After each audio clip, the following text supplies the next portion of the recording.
I had these 4 other guys who together we referred to ourselves as the Five in this kind of silly way, and we just did a bunch of silly things like recording a lot of videos, like making short movies and stuff. Like we made a James Bond movie, and a lot of that time was spent on my property, on my farm, or like making movies in my barn, or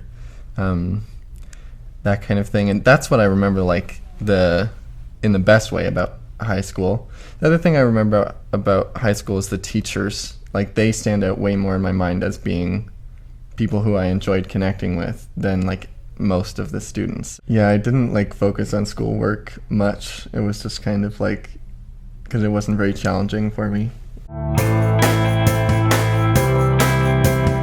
Not really. I don't think I thought about like my future in the sense of like in the career sense that most people think of it, so much as I thought about it from that sort of like environmental sense, or the knowing that there's something at unrest in the world that like is calling for me to like, why university when there's like really important work for me to be doing like in the world. So that's where my focus was. I was thinking about like what's the next, once I'm done high school, like what's the next thing that I can do? What's the way that I can make the biggest impact? Like I said, I wasn't planning to go to university, but then when 4th year rolled around, there were kind of like 2 options that people were talking about. Either you're going to go to university or you're going to come back to high school for a 5th year.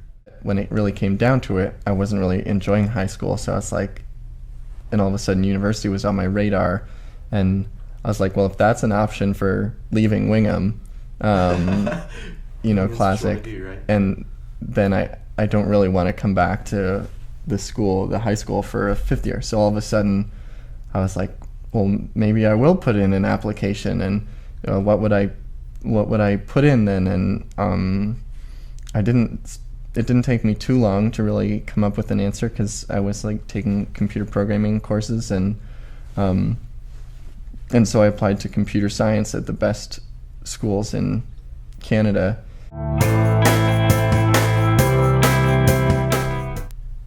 I had taken this course in knowledge integration based off of my mom's recommendation. So it was in a different faculty, and I took it as one of my electives. And I loved that course. Like, I loved knowledge integration. So I was having this great time in this one elective and this miserable time in all the computer science and math courses. So after one semester, I switched into knowledge integration and out of computer science. When you're in university, they talk about like pushing you hard.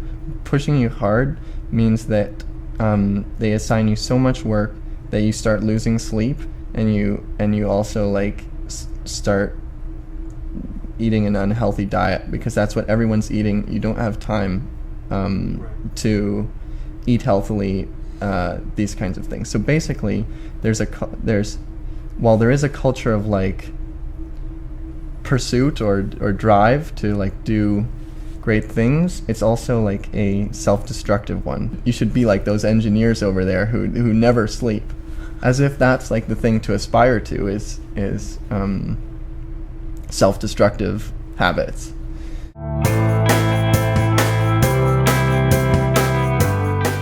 I've been able to strike a routine here. That's like a first in my life, because when I was living in the city, when I was living and trying to attend university, I just couldn't get a routine going. Like, I couldn't get a healthy routine because other people around me weren't doing it. Right. And when other people around you aren't doing it, you get sucked into whatever you want to be social. Right. So exactly. That's one of the big things that I'm like really seeing is valuable about this place.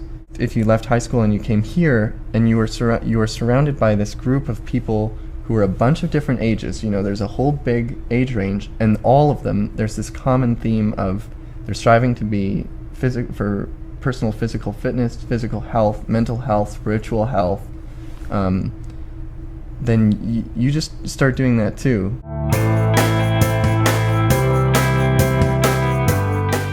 A meta map tends to be it's useful for when you're trying to map out something that's particularly complex or not written out well in just kind of linear form. Similar to mind mapping, you're creating sort of distinct objects and then creating relationships with them and describing them. So describe what's the relationship between Zach and Connor, or what's the relationship between like quantum theory and nanoengineering.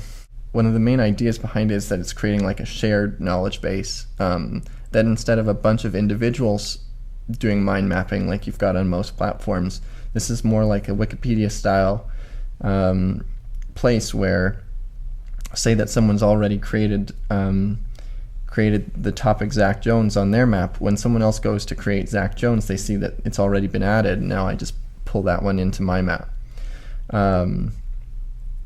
which and I create a relationship between that same Zach Jones and that's some other thing. So it means that that you're collecting a bunch of information about, or you're building a bunch of information about that particular topic, and a bunch of different people are doing that together, which is where you really get this kind of collective intelligence effect happening. And that's one of the things that we're like really passionate about with metamaps is helping enhance the intelligence of communities and their understanding of themselves.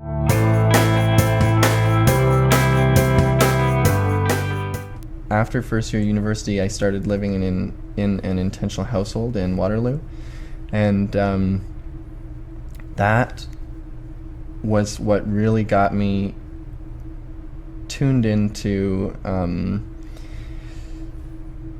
the kind of awakening that I think that I've come to understand now is happening around the world. Like there is the same kind of awakening happening in many different places around the world, and I just kind of landed in this household in one of those places. It's an awakening, I think, of like what it's really going to take to live different, like to be different and do things different than they've been done.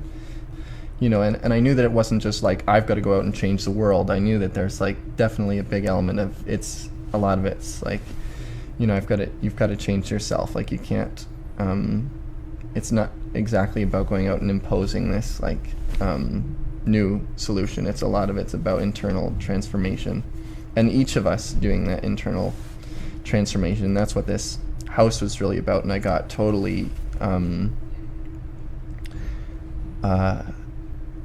enthralled with those ideas.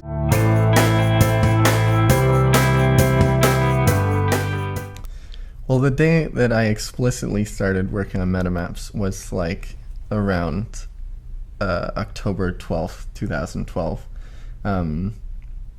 which is I should say the day I explicitly started coding metamaps, because what kind of happened there is that what metamaps is, and what I started to code on that day, was actually something which had not only been in part conceptualized by me, but it had also been conceptualized by an online community of people who they were having the conversation about what are the shortcomings of the platforms that they're trying to use online to organize change making, right?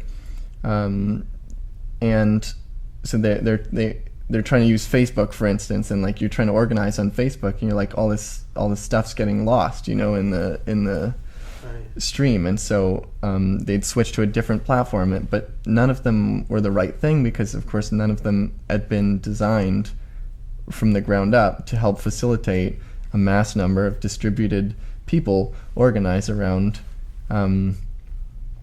turning conversations into actions, like turning conversations into concrete things and projects and stuff where they could work together. And I also been part of this learning community in the intentional household that I was living in for a few years there.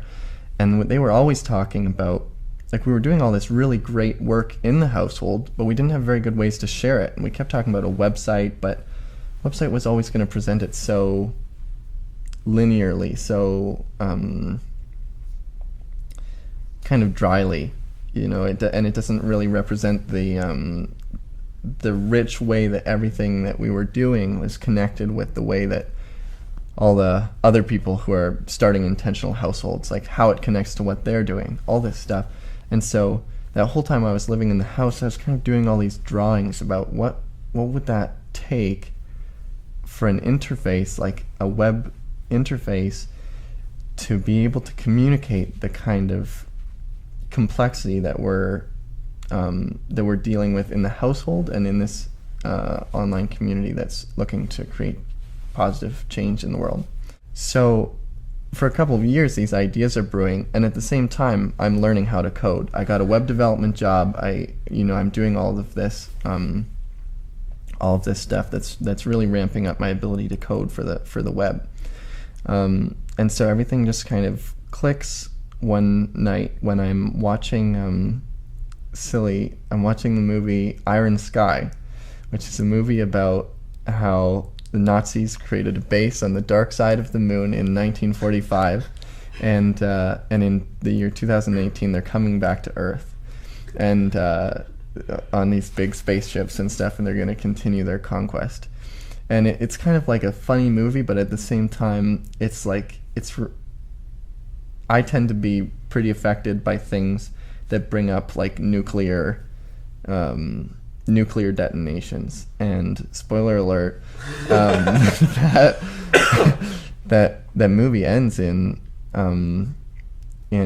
nuclear detonations going off around the world due to the lack of the ability for the international governance bodies, all the governments and stuff, to be able to cooperate.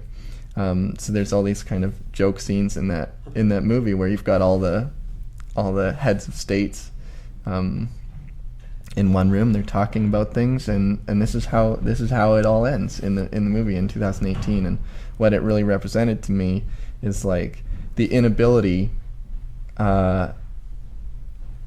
Like, we don't face that exact threat, right? We don't face the exact threat of Nazis coming back to Earth, but we do face some very like serious threats that I see almost on the same level. It's like, yeah, I don't think that by 2018 our governments really will be much different than they present in this movie. It's kind of a joke. They're not cooperating, and they're not responding to the real threats that we face.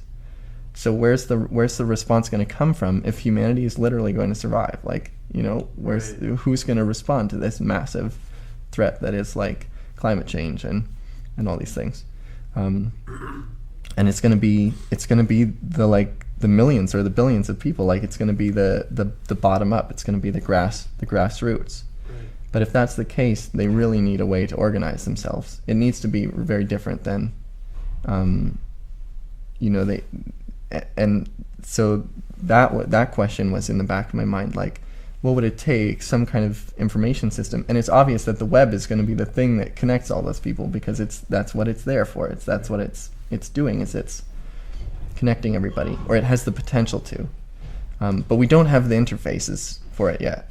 Right. There are no interfaces that are built to help millions of people organize their thoughts in a way that can help them respond to the major threats that humanity faces.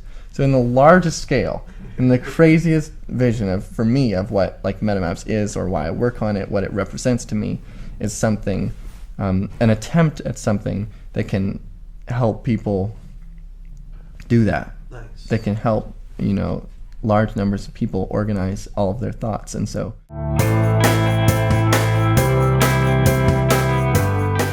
it sounds kind of funny, but the two things which really run consistently as themes in my life, that I get excited about on a deep level, kind of can be thrown into either collective intelligence or the commons. These two different ideas, and they're kind of different degrees of abstract ideas, but they're also very practical, in a way. Commons just meaning focusing on the things that we share and the things that we have in common, and the things which don't really belong to anyone, like the earth itself. Right. It doesn't. It's a commons, and using that language to help re-invoke and break down some of our ideas about ownership, which and property, and how people, we come to think that we're really entitled to owning a lot of things, and what that leads to is the degradation of everything that we share. I feel every day like a sense of urgency around the world, around what's happening, and around the need to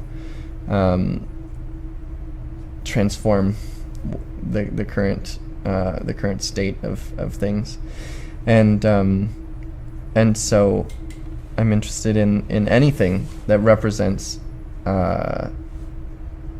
an opportunity to create real and lasting and long-term change. That's what I mean by high leverage.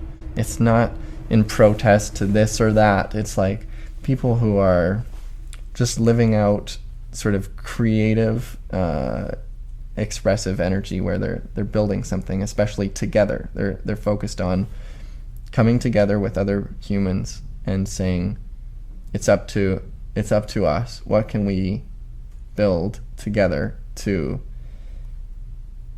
live the new in a new way?